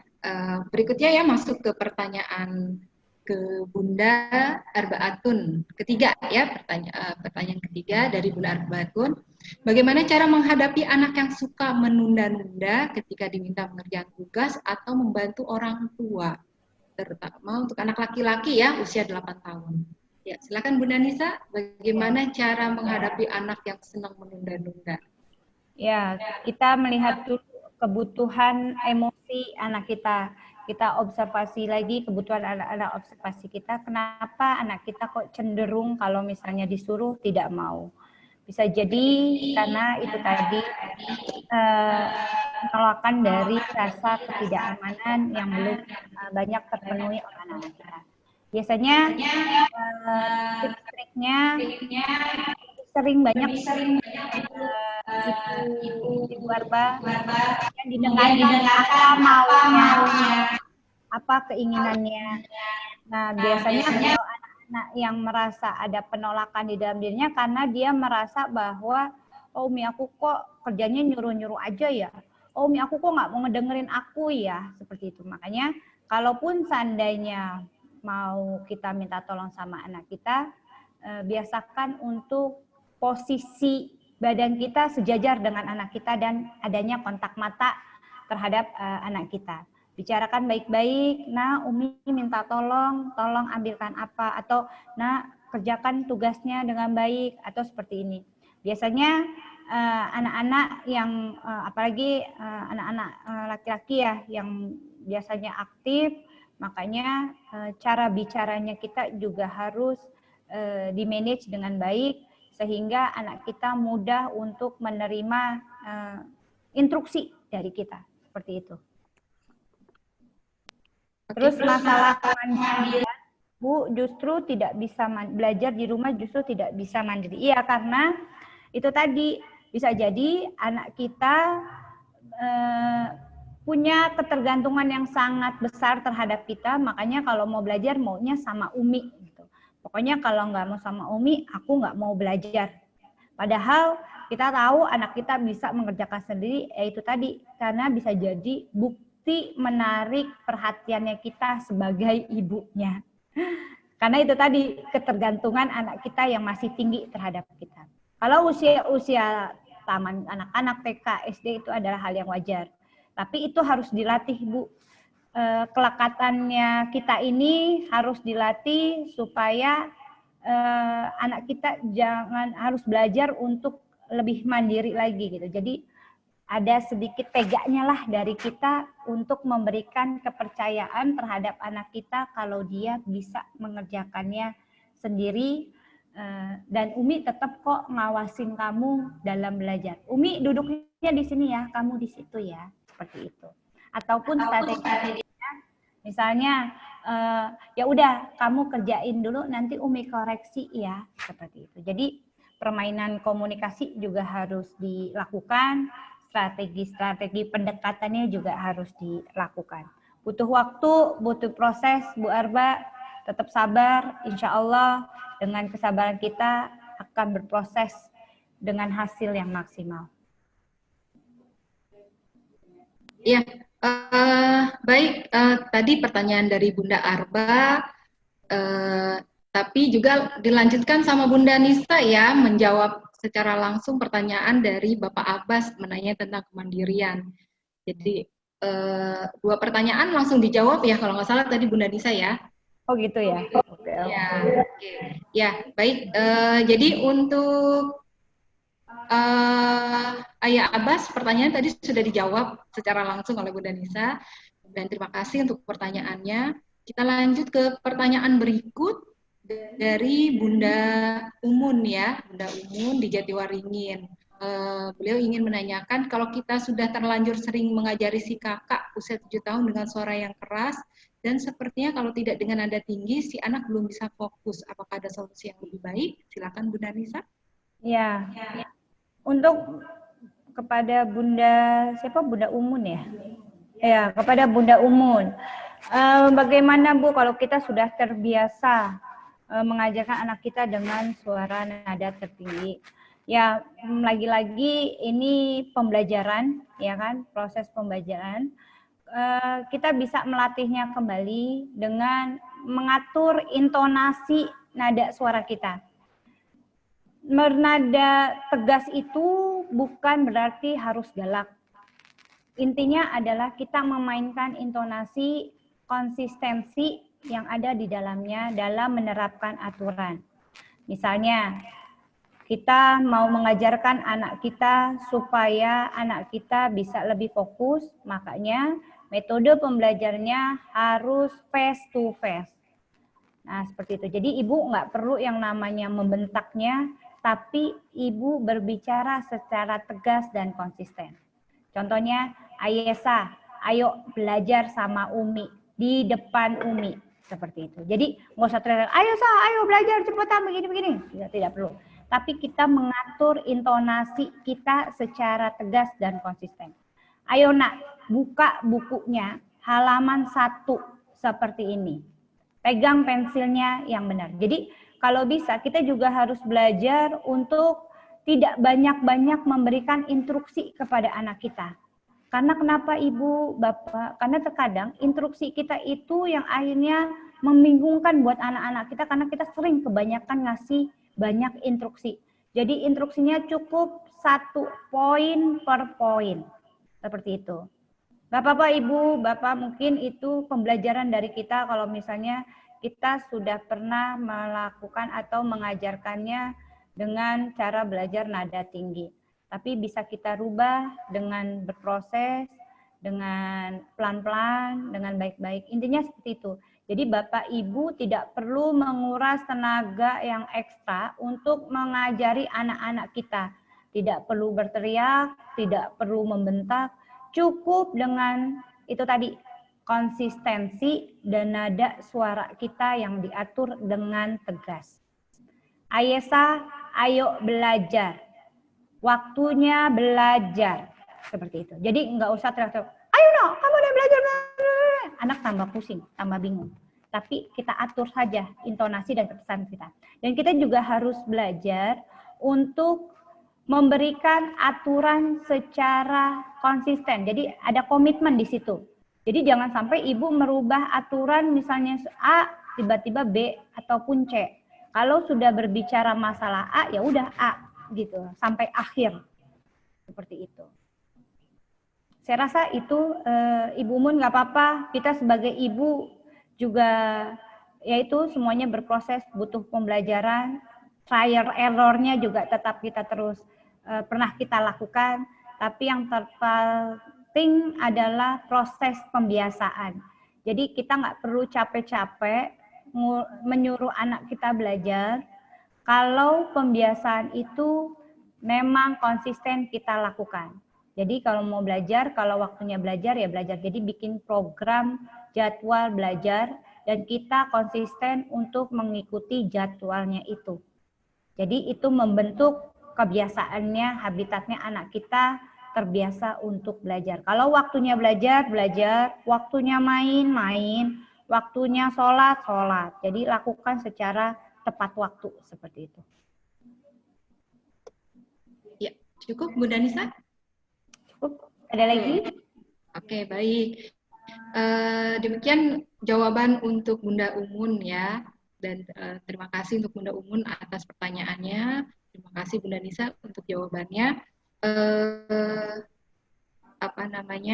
Untuk selanjutnya pertanyaan dari Bunda Antari, mohon maaf.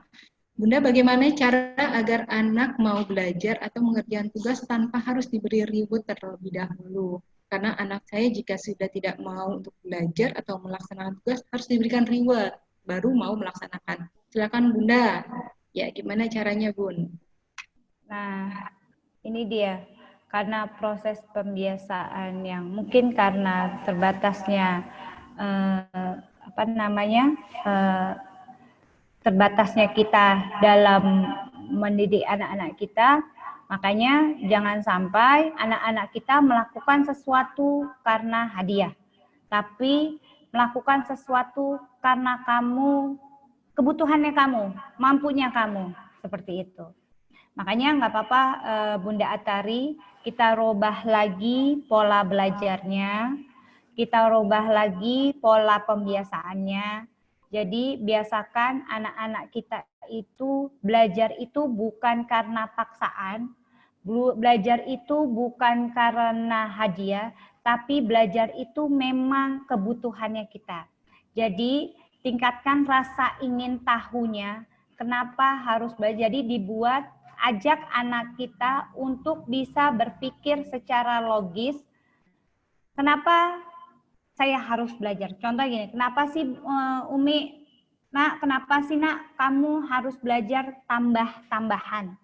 Nah nanti dari tambah-tambahan ini nak, kamu bisa dapat ilmu ini, dan ini. Jadi kita kasih penjelasannya, kita kasih keterangannya, alasan-alasannya, kenapa kamu harus belajar matematika? Kenapa kamu harus belajar agama? Umi, kenapa, nak, kamu coba deh, kamu belajar misalnya cara berwudu yang benar. Kenapa sih Mi, kita kok harus belajar wudu yang benar? Karena kalau kamu tidak wudu dengan benar, maka sholat kamu tidak sah. Jadi pemberian alasan-alasan. Jadi buka lagi jalur komunikasi, diskusi terhadap anak kita. Dan bisa juga kita buat strategi pembelajarannya dengan cara itu tadi kesepakatan. Jadi bikin diskusi ke anak kita, kesepakatan apa yang dapat kita lakukan bersama-sama dengan anak-anak kita. Seperti itu. Dan bisa juga nanti konsekuensinya anak kita yang membuat, kemudian rewardnya juga anak kita yang membuat. Reward itu bukan hanya hadiah saja, tapi juga reward itu bisa berupa pelukan, bisa berupa pujian, seperti itu. Ataupun hal-hal yang disukai. Makanya kalau bisa, kalau saya bikinnya biasanya begini, bikin kalau reward itu saya buat misalnya buat hal-hal yang disukai oleh anak kita, apa aja. Kamu tulis, nah yang kamu sukain itu apa-apa aja misalnya. Terus kamu juga buat hal-hal yang tidak kamu sukai apa aja. Misalnya aku nggak suka ini, misalnya aku nggak suka nyapu, aku nggak suka cuci piring misalnya. Nah itu nanti hal-hal yang disukai itu bisa kita jadikan reward. Hal-hal yang tidak disukai bisa jadi kita jadikan hukuman buat dia. Jadi reward itu bukan hadiah barang saja, Bu, tapi kita bisa sekreatif mungkin membuat reward buat anak kita dan bisa juga membuat konsekuensi ataupun hukuman buat anak kita. Jadi anak kita yang bikin. Kita yang mendampingi, kita yang hanya memberikan stimulasinya saja. Karena kan dia sendiri nanti akan menjalankan. Seperti itu, Bapak dan Ibu. Semoga bermanfaat. Ya. Cukup Bunda Nisa? Ya. Oke, baik. Terima kasih Bunda Nisa untuk pertanyaannya dan terima kasih untuk Bunda Antari yang sudah mengajukan pertanyaan. Baik, karena waktu sudah semakin siang dan sudah menunjukkan pukul 11.45, mungkin sharing kita bersama Bunda Nisa cukup dulu kali ya, sampai di sini ya Mbak Deswita ya. Untuk kesimpulan hari ini, mungkin intinya kalau tadi dari cuplikan video tadi, kenapa manajemen stres dan emosi itu perlu harus kita miliki gitu ya, harus kita manage gitu ya. Karena tadi seperti yang diperlihatkan di video bahwa orang tua itu teladan bagi anak, sementara anak adalah peniru yang ulung katanya. Jadi kalau orang tua senang berteriak pada saat berbicara sama anak, maka yang keluar dari anak adalah dia juga akan mudah berteriak kepada orang lain seperti itu. Jadi manajemen stres dan emosi ini sangat penting, harus dimiliki para orang tua maupun calon orang tua, gitu ya. Seperti itu. Intinya harus ada komunikasi yang efektif, gitu ya, antara anggota keluarga, baik pasangan maupun yang ada di rumah gitu, yang ada di rumah misalnya anak gitu ya. Kalau misalnya tinggal dengan keluarga besar ya berarti mau nggak mau juga keluarga besar lainnya juga harus dilibatkan gitu, supaya beban persoalan yang kita rasakan akan semakin mudah untuk bisa kita atasi. Jadi kalau masalah itu mungkin yang namanya kita hidup itu kan nggak akan pernah hilang masalah ya, katanya hidup itu untuk mengatasi masalah. Jadi masalah itu mungkin pasti akan selalu ada, tapi bagaimana kita mengatasi permasalahan dengan cara yang bijak. Jadi seperti itu ya Bunda Nisa ya. Masya Allah hari ini banyak dapat ilmu, gitu.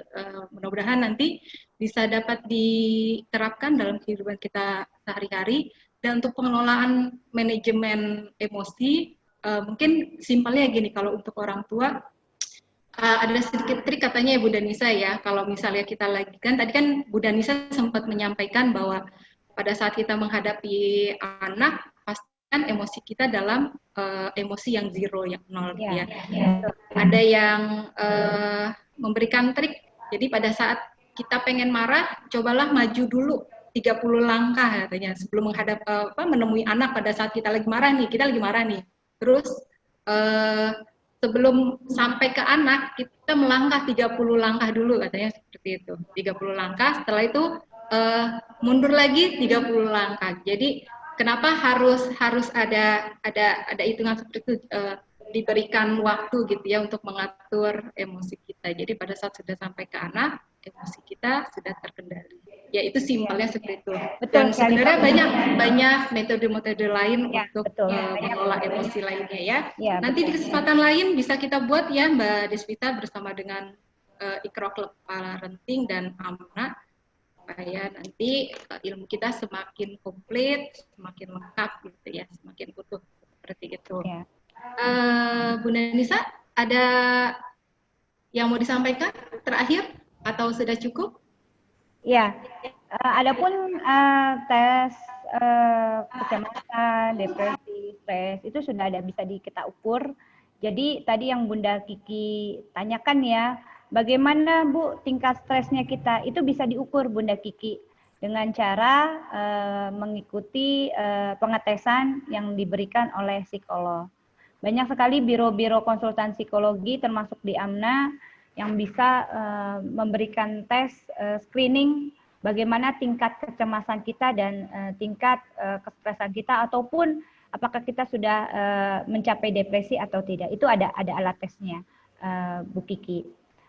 Bisa bisa dikonsultasikan ke biro-biro konsultan psikologi manapun. Termasuk di AMNA sudah ada alat tesnya. Jadi bisa diukur. Seperti itu. Dan prinsipnya adalah hidup itu, masalah itu pasti ada ujungnya, pasti ada akhirnya. Oleh karenanya nikmati proses hidup itu, proses masalah itu sampai Allah memberikan jawabannya. Intinya adalah kita berbahagia, belajar untuk bersyukur, belajar untuk menerima kondisi kita dan menerima masa lalu kita. Selesaikan masa lalu kita, selesaikan masalah-masalah emosi kita di masa lalu, sehingga insya Allah kita bisa berbahagia saat ini, sampai kapanpun, sampai akhir. Sekian ya Bunda Koko, mohon maaf bila saya ada kekurangan. Ibu-ibu semuanya tetap sehat. Semoga kita di kesempatan lagi bertemu kembali di lain kesempatan. Baik, Assalamualaikum. Ya, baik, terima kasih Bunda Nisa untuk closing statement-nya. Semoga ada kesempatan di lain waktu ya untuk bisa sharing lagi Bunda Nisa ya. Sekali lagi terima kasih untuk Bunda Nisa dan untuk bunda-bunda lain yang sudah mengikuti sharing kita hari ini. Kami ucapkan jazakumullah khairan katsir, terima kasih banyak atas partisipasinya. Dan ada yang ingin kami sampaikan juga untuk tiga penanya pertama, insya Allah ada giveaway dari kami ya, dari kami.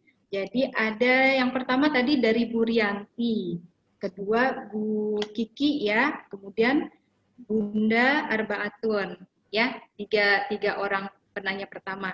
Dan mohon maaf untuk penanya-penanya berikutnya, insya Allah tetap kami hargai, ya, walaupun mungkin belum rezekinya tetap dapat giveaway, doakan saja semoga untuk berikutnya giveaway-nya semakin banyak gitu ya, seperti itu. Ya, untuk tiga penanya tadi nanti bisa menghubungi. Putus ya? Mbak Kokom. Hubungi Ibu Rahma, jadi nanti bisa ambil hadiahnya di kantor LBKP. Ya, halo? Ya. Gimana? Halo, tadi sempat putus, sekarang udah jelas. Oh gitu, oke. Yang saya sampaikan, sampai nggak tadi berarti ya? Oh ya. Sampai ya? Ya, jadi untuk tiga penanya pertama, Bunda Rianti, Bunda Kiki, dan Bunda Arbaatun, bisa ambil hadiahnya di kantor LBKP, bisa menghubungi ke Mbak Rahma, ya, ke Mbak Rahma untuk janjian mengambil hadiahnya. Seperti itu. Ada pengumuman yang lainnya tadi AMNA sudah disampaikan sama Bunda Nisa ya. Baik, kalau dari saya cukup sekian.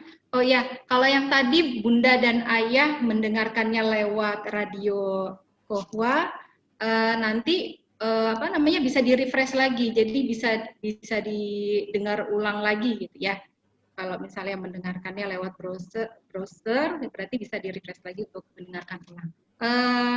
Dari saya cukup, dari Bunda Nisa cukup. Terima kasih atas segala ilmunya dan Ayah Bunda sebagai partisipasi keikutsertaannya dalam kegiatan ini. Kami ucapkan terima kasih juga, dan kepada para sponsor kami ucapkan terima kasih. Semoga Allah membalas segala kebaikan para sponsor lainnya. Saya serahkan kembali kepada Bunda Deswita. Silakan Bunda Desvita. Baik, terima kasih Bu Kokom dan Bunda Nisa untuk webinar hari ini. Dan kami selaku IKRO Parenting Club berterima kasih atas donaturnya yang sudah diberikan kepada kami untuk kelangsungan acara ini. Dan untuk yang masih ingin memberikan infak terbaiknya, silakan menghubungi Ibu Rohmah untuk nomor rekeningnya atau ada di chat tadi ya, nomor rekeningnya. Baik, sebelum kita tutup, nanti kita ada sesi foto bersama ya, kita istighfar dulu 3 kali.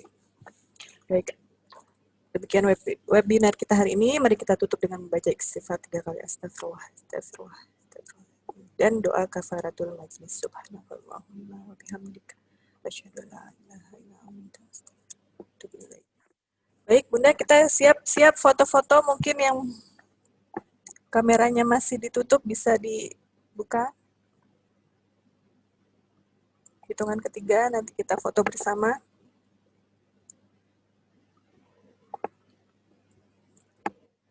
Baik, sudah?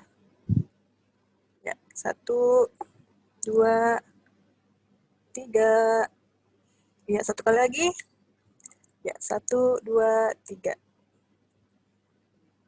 Ya, terima kasih. Jazakumullah khairan katsiran dan sampai bertemu di sesi sharing IKRO Parenting Club berikutnya. Terima kasih Ayah Bunda. Assalamualaikum Sampai ketemu warahmatullahi lagi. wabarakatuh. Sampai Waalaikumsalam bertemu lagi. warahmatullahi wabarakatuh.